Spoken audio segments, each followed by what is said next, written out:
Você é uma pessoa que se relaciona facilmente? Você sabe ouvir o outro? Você sabe opinar ou discordar sem usar tom agressivo? Você lida com conflitos de maneira saudável e positiva? Você se coloca no lugar do outro e oferece ajuda? Eu sou Lilian. Eu sou Adriana, nós somos mães, educadoras e sócias da Mãozinhas que Fazem, uma empresa de recreação infantil que atende em domicílio. Hoje nós vamos falar sobre relacionamento interpessoal, uma habilidade que começa a ser desenvolvida logo nos primeiros meses de vida da criança. O que é relacionamento interpessoal? Pode-se dizer que é a variedade de comportamentos e atitudes que determinam o seu grau de convívio em sociedade. O relacionamento interpessoal sempre muda, tudo depende do contexto onde ele está inserido. Quanto maior a sua capacidade de expor e respeitar a opinião de terceiros, maior serão as suas habilidades de relacionamento interpessoal. Essa habilidade é muito importante na esfera profissional como na esfera pessoal. O relacionamento interpessoal está classificado em 3 tipos: o profissional, o pessoal e o mais recente, que é o virtual. Relacionamento interpessoal profissional. O relacionamento interpessoal no ambiente de trabalho é cada vez mais relevante. Por isso, vem crescendo o número de empresas e organizações que investem em palestras sobre esse assunto para os seus colaboradores. Este tipo de relacionamento também está ligado à cultura organizacional que a empresa possui. Se a empresa valoriza o dinamismo entre hierarquias de trabalho, preza pelo lado criativo de seus colaboradores, novidade, empreendedorismo, as pessoas que serão contratadas terão perfis semelhantes. Conhecendo o perfil predominante entre seus colaboradores, fica mais fácil de gerir e estabelecer práticas que facilitem o convívio entre eles. Um ambiente de trabalho mais harmonioso e fluido, onde os funcionários têm uma boa comunicação, há menores chances entre erros e maiores chances de crescimento. Relacionamento interpessoal pessoal. O relacionamento interpessoal pessoal envolve a forma como lidamos com as pessoas mais próximas a nós, familiares, amigos, namorado, namorada, enfim. Como encaramos as situações que se revelam nessas relações. O relacionamento interpessoal virtual, que é mais recente, mesmo que não estejamos presentes fisicamente, no momento de criar uma conexão virtual com alguém, é preciso levar em conta algumas regras e normas de comportamento que regem nossa sociedade. Deve-se predominar o uso do respeito, a empatia, a responsabilidade, dentre outras diversas características morais que conduzem a uma relação agradável e coerente. Esses 3 tipos de relacionamentos interpessoais estão divididos em 2 vertentes: as relações unilaterais e bilaterais.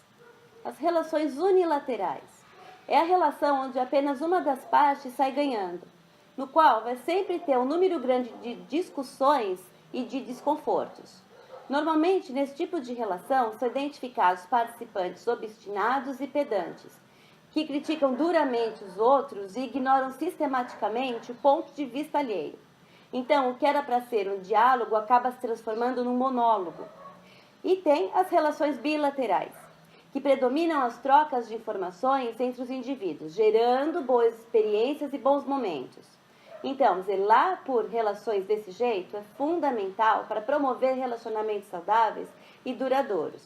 Mesmo que as partes sejam decididas em relação às suas decisões, o conhecimento de que é importante escutar o que outro tem a dizer é sempre predominante.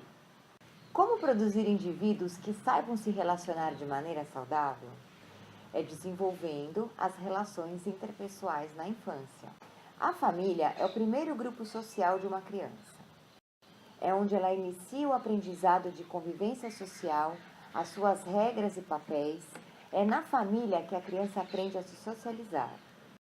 A famosa pediatra austríaca, Amy Pickler, destacou a importância da comunicação dos pais com os seus bebês e deu várias dicas, como: nunca pegue uma criança inesperadamente. Chame-a, procura pelo seu olhar, especialmente quando a criança está dormindo e você precisa pegá-la. Chame-a gentilmente, espere ela acordar, explique que você vai pegá-la. Sempre conte o que vai ser feito. Vou levantar o seu braço para colocar o seu casaco, conversar na hora do banho, por exemplo, sempre explicando o que vai acontecer. Essas práticas contribuem para a formação de uma criança segura, aumentando as chances de que ela se comunique com mais desenvoltura. A escola é normalmente o segundo grupo social de uma criança. A criança traz consigo uma bagagem já adquirida ao chegar à escola. A quantidade e qualidade dessa bagagem ainda não são conhecidas. É através da convivência e das exigências que a escola fará que esta bagagem se revele. É na escola que a criança entra em contato com outras crianças da mesma idade e aprofunda habilidades e conhecimentos, tais como a empatia, comportamentos morais, capacidade de seguir regras, papéis, soluções de problemas, etc. Estes relacionamentos entre pares são importantes para um desenvolvimento adequado do funcionamento interpessoal e proporciona oportunidades únicas para a aprendizagem. O processo de aprendizagem está atrelado às relações interpessoais.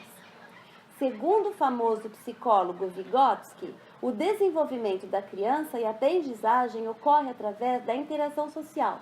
A interação criança-criança, criança-adulto. Podemos dizer que a ideia de que a primeira infância é um período decisivo na formação de personalidade, do caráter e no modo de agir do adolescente e do adulto. Sem dúvida, os primeiros 6 anos são fundamentais para a constituição da pessoa. As experiências que as crianças vivenciam ajudam a desenvolver as suas habilidades sociais. Habilidades sociais são comportamentos que as crianças aprendem para conviver bem em sociedade, incluindo as habilidades de comunicação, resoluções de problemas, empatia, cooperação, etc. Assim como a criança desenvolve habilidades sociais nas relações com sua família e na escola, elas também desenvolvem habilidades sociais enquanto brincam. E essa é justamente a proposta da nossa empresa de recreação infantil, a Mãozinhas que Fazem.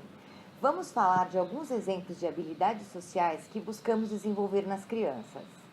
A assertividade. A assertividade pode ser compreendida como uma habilidade de expressar sentimentos e opiniões, levando em consideração os seus próprios direitos e respeitando os direitos, sentimentos e opiniões dos outros. Suponha que você se depare com a seguinte situação: uma criança de 2 anos, vendo um amiguinho brincar com um jogo de Lego que ela queria, corre até ela, tira-lhe o jogo e ainda bate com o Lego na cabeça do amiguinho. Qual será a sua atitude perante a isso? Como poderia motivar o comportamento assertivo nessa criança? Na Mãozinhas que Fazem, temos um espaço destinado a crianças até 3 anos que denominamos Cantinho Primeiros Passos. Nesse cantinho, nós procuramos mostrar à criança que o espaço é de todos, que quando elas tiram o brinquedo de alguma criança, essa amiguinha ou amiguinho pode ficar triste e perde-se uma oportunidade de eles brincarem juntos. Essa é a ideia de interação, de que possamos compartilhar os brinquedos e brincarem todos juntos. Empatia. Alguma vez você esteve perante uma situação difícil e alguém veio para te ajudar mostrando compreensão e afeto? Se você já vivenciou tal experiência, você sabe o quanto é agradável sentir-se acolhido e provavelmente seus laços de amizade com a pessoa que teve tal gesto ficaram mais fortes. Procuramos desenvolver a empatia através dos jogos cooperativos. O jogo cooperativo, ele busca um objetivo comum. A gente faz uso das habilidades, das condições de cada criança, sempre em prol desse objetivo. O jogo cooperativo, ele promove a autoestima, a amizade, a trabalhar as diferenças, a união, a criatividade, o bem-estar, a solidariedade, a comunicação, entre tantas outras coisas. Outra habilidade social que buscamos desenvolver nas crianças é a resolução de problemas. Conflitos fazem parte do nosso dia a dia. E situações de conflitos são favoráveis ao nosso desenvolvimento social. É importante trabalharmos estratégias a fim de buscar uma resolução para um problema. Através de brincadeiras, como a caça ao tesouro, em que as crianças buscam pistas para localizarem um baú escondido, incentivamos as crianças a expressarem as suas opiniões e sugerirem alternativas sobre qual caminho devem seguir. As soluções pensadas pelas crianças devem ser percebidas por elas como uma capacidade para a ação. Uma outra brincadeira, o labirinto, promove uma busca em conjunto para a resolução de um problema. que é traçar o caminho que uma bola percorre um grande tecido com barreiras. Em algum momento, algumas crianças veem a necessidade de ceder, porque, mesmo desejando inclinar o tecido para um determinado lado, outras crianças inclinam esse tecido com mais força para um outro lado. Ou seja, aprender a ceder é aprender uma das estratégias para se resolver um problema. E aprender brincando é a forma mais natural possível para uma criança. Liderança. Liderança é o processo de conduzir as ações ou influenciar positivamente o comportamento e mentalidade de outras pessoas. E essa liderança ela pode variar do contexto no qual ela está inserida. Na nossa equipe, a gente tem o recreador líder. A esse recreador cabe o papel de conduzir as atividades, porém, ele está aberto para acolher as opiniões, as ideias e escutar também todo o restante da equipe. A autoestima. Você já deve ter ouvido que você precisa se amar primeiro para então amar alguém. Pensando nas relações interpessoais, se você souber se relacionar consigo mesmo, você vai se relacionar muito melhor com os outros. A busca do autoconhecimento e da autoestima, que no caso trata-se de relacionamento intrapessoal, certamente vai facilitar o seu relacionamento interpessoal.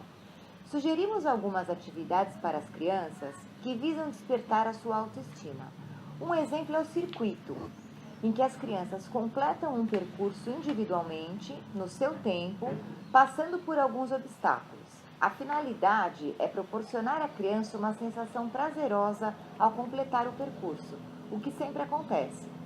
Outra atividade é a dança com fitas, em que as crianças dançam livremente, criando diversos movimentos com as fitas de cetim. É uma forma de estimulá-las a vencer a timidez e de ter uma relação saudável com o seu corpo. Gostaríamos de falar mais porque o tema é vasto e sempre nos faz pensar em como podemos melhorar as nossas relações interpessoais. Para quem tem filhos pequenos, recomendamos praticar algumas das atividades que falamos aqui, pois acreditamos que aprender brincando é a forma mais natural possível para uma criança. Vamos nos despedindo. Espero que vocês tenham gostado. E para encerrar, vamos deixar uma frase do Vygotsky para você refletir. Tchau! Tchau!